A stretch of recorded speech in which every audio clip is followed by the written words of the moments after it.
बिस्मिल्लाहिर्रहमानिर्रहीम। अस्सलाम वालेकुम। Care with doctor Zeeshan Sarwar YouTube channel के साथ मैं हूं आपका मेज़बान ग़ुलाम सरानी। और नाज़रीन, आज का टॉपिक बहुत इम्पोर्टेंट है। आज हम बात करने जा रहे हैं कैंसर के ऊपर। हमेशा की तरह हमारे साथ मौजूद हैं डॉक्टर ज़ीशान सरवर साहब। बहुत शुक्रिया सर आपका। सर, आज का टॉपिक जो है वो बहुत इम्पोर्टेंट है कि कैंसर जो है वो क्या है। मैं चाहूँगा कि आप इसके ऊपर आज हमारे नाज़रीन को वो सब कुछ बता दें वो जो पूछना चाह रहे हैं आप। मेरे कुछ क्वेश्चन हैं, आप उस पर भी बात करिएगा, बाकी आपको जो लगे वो भी इंशाल्लाह उस पर हम बात करने लगे हैं। सबसे पहला हमारा जो सवाल है वो ये है कि कैंसर क्या है। सिरानी, जो पखाने की जगह का जो कैंसर है ना, हमने बेसिकली उसके बारे में बात कर रहे हैं। तो इम्पोर्टेंस इस टॉपिक की, अहमियत इस बारे में इस टॉपिक की ये है कि हमारी जो जनरल पब्लिक है वो पखाने की जगह की हर बीमारी, उसमें उसको दर्द हो रही है, उसमें खून आ रहा है, उस बीमारी को ये हमारी जनरल पब्लिक यही समझती है कि ये बवासीर है।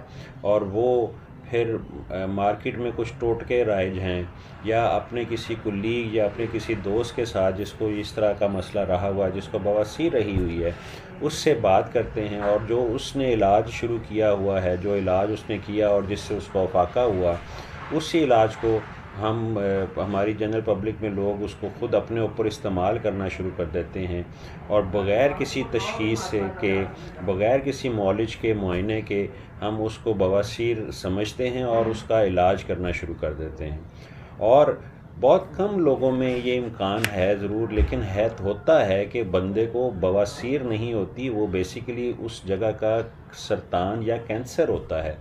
तो जब हम ये काम करते हैं तो फिर हमारी जो तशख़ीस का जो टाइम है वो बहुत बढ़ जाता है। और हम जब मौलिज के पास पहुंचते हैं तो हम उस बीमारी को बहुत उसकी तशख़ीस में देर कर चुके होते हैं।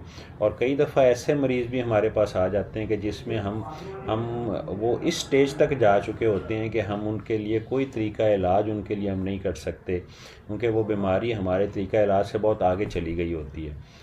तो ये आज हम इसी बीमारी के बारे में बात करना चाहेंगे। कैंसर एक ऐसी बीमारी है जिसको कुछ लोग कैंसर भी बोलते हैं, सरतान भी बोलते हैं, कुछ लोग उसको जड़ों वाली रसौली भी बोलते हैं। तो पखाने की जगह की मुख्तलिफ़ बीमारियों में, जिसमें हमने बवासीर के ऊपर बात की, जिसमें हमने फिस्टला के ऊपर बात की, जिसके ऊपर हमने फिशर के ऊपर बात की, इसी तरह से यहाँ की एक और बीमारी जिसके बारे में आज बात कर रहे हैं वो कैंसर भी है। तो इसके बारे में भी हम आज आपसे मज़ीद बातें करेंगे।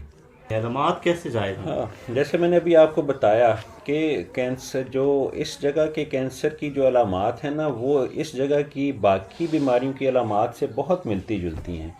जो अगर इस जगह का कैंसर है तो मरीज़ जो है ना वो उनको या तो कब्ज़ जो है जो पहले से रहती थी और अब कब्ज़ की शिद्दत में इजाफा हो गया, या पहले एक नॉर्मल पखाना आता था, अब उनको डायरिया, लूज स्टूल की कंप्लेंट होनी शुरू होगी। पखाना करके आते हैं और ऐसे लगता है कि अभी पखाना मज़ीद आना है, अभी पखाना खुल के नहीं आया। लोगों को पखाने की जगह से खून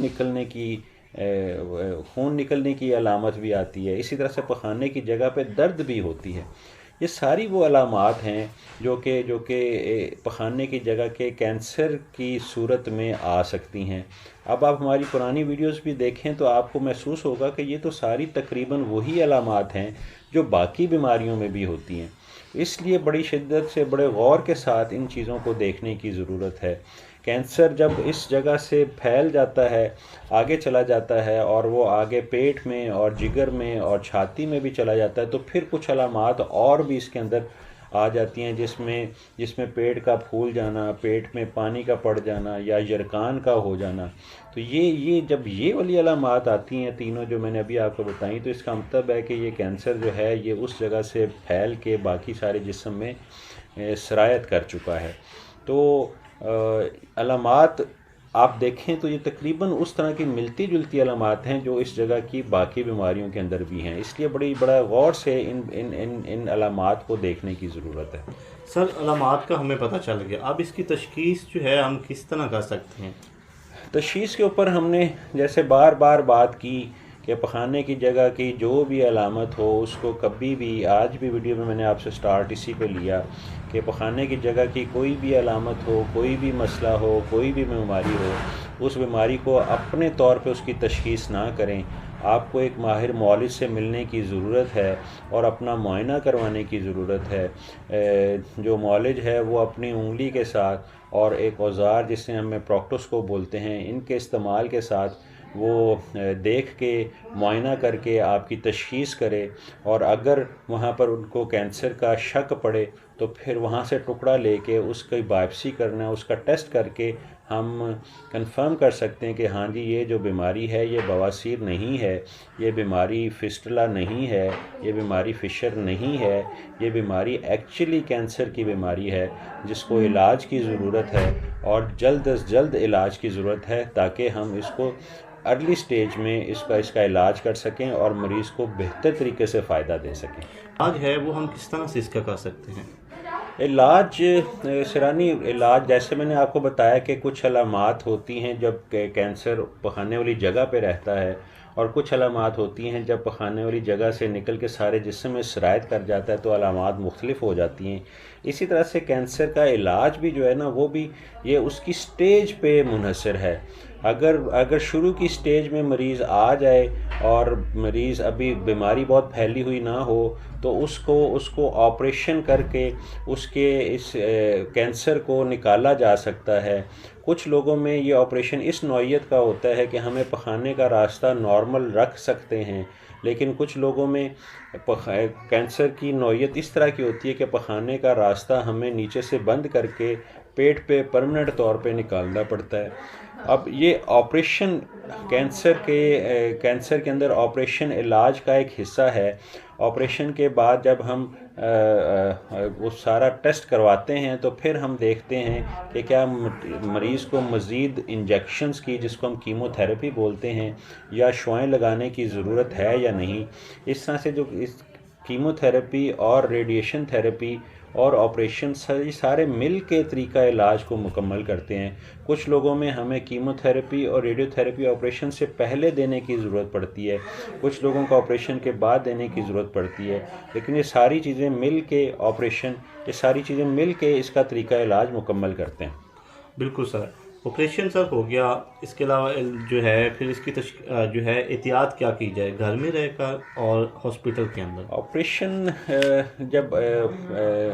آپریشن جب ہو جاتا ہے تو اس کے بعد پھر ہمیں ایک تو اگر ہمیں پیٹ پہ پخانے کا راستہ بنا ہوا ہے تو ہمیں اس کے بارے میں احتیاط کرنے کی ضرورت ہے. ہمیں اس کے بارے میں سمجھنے کی ضرورت ہے کہ اس بیگ کو ہم نے کس طرح سے اس کا استعمال کرنا ہے، اس کو یوز کرنا ہے. پھر اسی طرح سے ہمیں اپنے آپریشن کے بعد ہمیں پتہ لگے گا کہ بھائی جان ہمیں کیا جو انجیکشنز کتنے لگنے کی ضرورت ہے، انجیکشنز کون سے لگانے کی ضرورت ہے، جس کو ہم کیمو تھراپی بولتے ہیں. اسی طرح سے ریڈیو تھراپی کے بارے میں بتانے کی ضرورت ہے کہ ریڈیو تھراپی وہ ہمیں کتنی شعاعیں لگنی چاہیے اور کہاں سے ہمیں یہ کام ہوگا.